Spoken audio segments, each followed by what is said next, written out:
கடந்த சில நாட்களாகவே ரொம்ப பரபரப்பாக அடிபட்டிருக்க பேர் தான் ஜாஃபர் சாதிக் அப்படிங்கிற பேர்.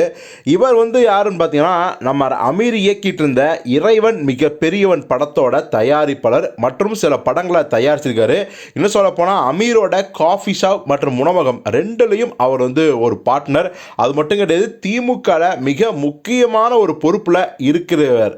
இப்போ பார்த்தீங்கன்னா, திரைப்படங்களை மிஞ்சக்கூடிய ஒரு பெரிய ட்விஸ்ட்டு, இந்த ஜாஃபர் சாதிக் என்பவர் ஒரு போதைப் பொருள் கடத்தல் மன்னன் அப்படிங்கிற விவரம் தெரிவிச்சிருக்கு. சாதாரணமாக 1000 ரூபாய், 2000 ரூபாய், லட்சம், கோடி இப்படிலாம் கிடையாது. 2000 கோடி மதிப்பிலான போதைப் பொருள் கடத்தல் வழக்கில் தான் நம்ம ஜாஃபர் சாதிக் இப்போ போலீஸ் மும்முரமாக தேடிட்டு இருக்காங்க. இவரும் இவரோட சகோதரர்களும் பார்த்தீங்கன்னா, இந்தியாவை தாண்டியும் பல வெளிநாடுகள்லையும் இந்த போதைப் பொருள் ஏற்றுமதி விவரத்தை பண்ணியிருக்காங்க.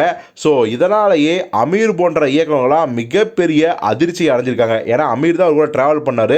அவர் கொடுத்த அறிக்கையிலே சொல்லிட்டாரு, எப்பா நான் ஒரு டைரக்டராக ஒரு தயாரிப்பாளர், மற்றபடி அவருக்கு இப்படி ஒரு பின்னணி இருக்குன்னு எனக்கு சுத்தமாக தெரியாது.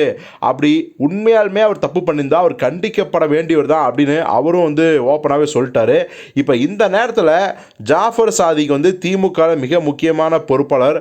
அது மட்டும் கிடையாது, இன்னும் பல பிரபலங்களோட சந்தித்து ஃபோட்டோவில் எடுத்துகிட்டு இருக்காரு. அந்த ஃபோட்டோ ஒவ்வொன்றா இப்போ வெளிவந்துட்டு இருக்கு. இதில் மிக முக்கியமான ஒரு ஃபோட்டோ யார் கூட அப்படின்னா, நம்ம உலகநாயகன் கமலஹாசன் கூட அவர் ரொம்ப அன்போடு அவர் கையை பிடித்து ரொம்ப நெகிழ்ச்சியோடு இருக்கிற அந்த ஃபோட்டோ இருக்குது.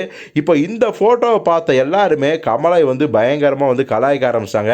ஆண்டவரே, நீங்கள் விக்ரம் படத்தில் போதைப் பொருள் தப்பான விஷயம் அப்படின்னு சொல்லி எப்படியெல்லாம் லென்த்தியாக வசனம் பேசுனீங்க, அந்த படம் முழுக்க போதைப் பொருள் மாஃபியாவை ஒழிச்சே ஆகணும் அப்படின்னு ரொம்ப கஷ்டப்படுவீங்க.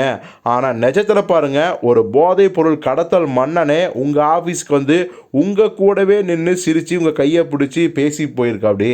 ஸோ இதுக்கு நீங்கள் என்ன சொல்ல போகிறீங்க அப்படிங்கிற விவரத்தையும் நம்ம நெட்டிசன்ஸ் எல்லாம் கேட்டுட்ருக்காங்க.